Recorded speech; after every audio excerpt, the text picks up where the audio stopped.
यहाँहरू सबैलाई धेरै धेरै स्वागत छ। म अनुस बुढा आज हजुरहरूको अगाडि क्लास 8 को म्याथमेटिक्सको ओभरभ्यू लिएर आएको छु। आशा गर्दछु हजुरहरूलाई यो भिडियो धेरै फाइदाजनक हुनेछ। ल अब सुरु गरौँ है त।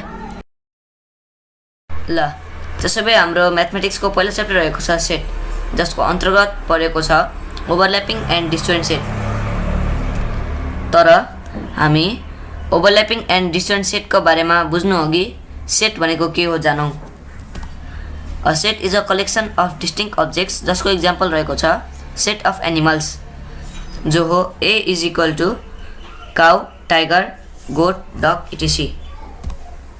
त्यसै गरी अर्को प्रश्न रहेको छ what are the types of set. सेटका टाइपहरू के हुन्। सेटहरू 6 टाइपका रहेका छन्। ती हुन्, सुरुमा रहेको छ फाइनाइट सेट। फाइनाइट सेट भनेको यस्तो सेट हो जसको भित्रको एलिमेन्टहरूलाई हामीले गन्न सक्छौँ अथवा जसको भित्रको एलिमेन्टहरू काउन्टेबल हुन्छन्। जसको इक्जाम्पल हो set of even number less than 10, जो हो 2, 4, 6, 8।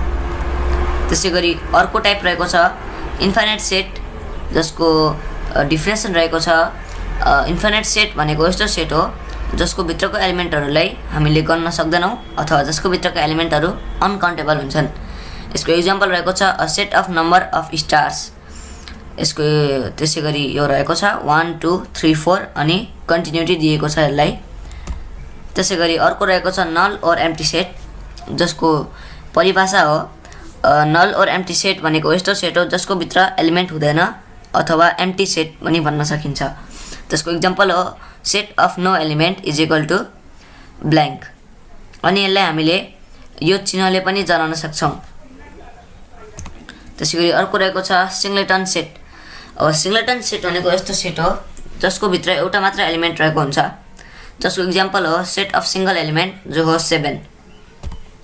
त्यसै गरी अर्को रहेको छ इक्वल सेट। अब इक्वल सेट हामीले एउटै सिङ्गललाई मान्न सकिँदैन। इक्वल सेट हामीले कुनै दुईमा मिल्ने एलिमेन्टहरूलाई मात्र जनाउन सक्छौँ। जसको इक्जाम्पल हो सेट ह्याभिङ सेम एलिमेन्ट, जो हो A is equal to 1, 2 and B is equal to 2, 1। जसको मिनिङ हो कि इक्वल सेट भनेको यस्तो सेट हो जसको भित्रका एलिमेन्टहरू सब सेम हुन्छन्, तर एसेन्डिङ अथवा डिसेन्डिङ अर्डरमा फरक पर्न सक्छ। त्यसै गरी अर्को रहेको छ युनिभर्सल सेट।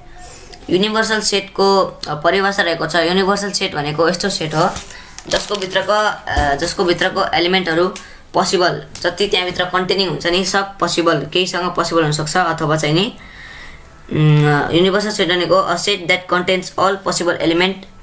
अनि त्यसै गरी यसको इक्जाम्पल रहेको छ सपोज हामी मानौँ A is equal to 1, 2, 3 and continuity दिएको छ, अनि बी इज इक्वल टू 3, 4, 5 अनि कन्टिन्युटी दिएको छ।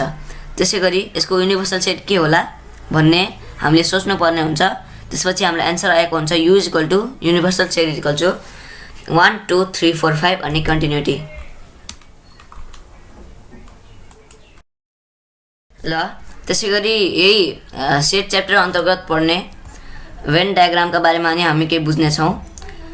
अनि भेन डायग्रामको परिभाषा रहेको छ one of the attractive and useful method of representing set is the mean by of diagram which is called Venn diagram. एउटा हामीले सेटलाई रिप्रेजेन्ट गर्नका लागि युज हुने एट्र्याक्टिभ अनि एकदमै युजफुल एउटा डायग्रामलाई हामीले भेन डायग्राम भनिन्छ। त्यसै गरी यसको डेभलपर रहेका हुन् जन युलर भेन। उहाँले डेभलप गरेको हो यो भेन डायग्राम भन्ने। अनि यसको हामीले इक्जाम्पल पनि दिनेछौँ। हेर्न सक्नुहुन्छ कि यो डायग्राम एकदमै एट्र्याक्टिभ रहेको छ, त्यसैले यसलाई भेन डायग्राम भनिएको हो। त्यसै गरी अर्को प्रश्न रहेको छ what is overlapping set, give example. यसको परिभाषा रहेको छ 2 or more sets are said to be overlapping set if they at least have one common element. अब यसको अर्थ रहेको छ हामीले सेटलाई चाहिँ नि एउटा ओभरल्यापिङ सेट भन्न सक्छौँ जब चाहिँ त्यहाँभित्रको एउटा भए पनि त्यो सेट चाहिँ नि अर्को सेटसँग चाहिँ नि म्याचिङ हुनु पर्यो अथवा त्यो एलिमेन्टसँग म्याच हुनु पर्यो। त्यसैले त्यसलाई चाहिँ हामीले ओभरल्यापिङ सेट भन्छौँ। जसको इक्जाम्पल रहेको छ ए अनि बी, जसको भित्र ए पनि परेको छ जसको भित्र बी पनि परेको छ, त्यसले यसलाई चाहिँ नि ओभरल्यापिङ सेट भन्छौँ। त्यसै अर्को प्रश्न रहेको छ what is disjoint sets. Disjoint set भनेको the set A and B are called disjoint set if there is no any element in common. अब यसको अर्थ चाहिँ के हो भन्दाखेरि ए एन्ड बी चाहिँ एउटा डिस्ट्योइन्ट सेट मानिन्छ जब चाहिँ त्यहाँभित्रको एउटा पनि सेट मिलेको हुँदैन, मतलब सेम हुँदैन अथवा इक्वल हुँदैन, त्यसलाई चाहिँ हामीले डिस्ट्योइन्ट सेट्स भनेका हुन्छौँ।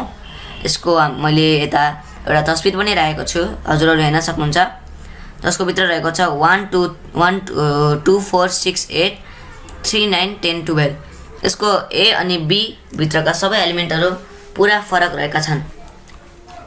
ल अब हजुरहरू दर्शकहरू जसले यो भिडियोलाई अन्तिमसम्म हेर्नुभएको छ उहाँहरूलाई धेरै धेरै धन्यवाद। अनि आजको सेसनमा हामी यति नै पढ्नेछौँ। अनि हजुरलाई धेरै धेरै धन्यवाद यो भिडियो हेर्नको लागि।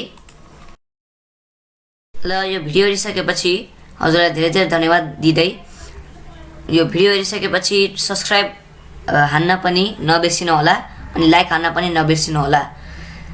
यदि हजुरलाई यो भिडियो फाइदाजनक हुन्छ भने हजुरहरूले यो भिडियोलाई लाइक गरिदिन सक्नुहुन्छ अनि म बुझ्छु कि हजुरहरूलाई यो भिडियो धेरै फाइदाजनक भएको छ। ल आजको लागि धन्यवाद अनि सब्सक्राइब गर्न नबिर्सिनु होला। Thank you.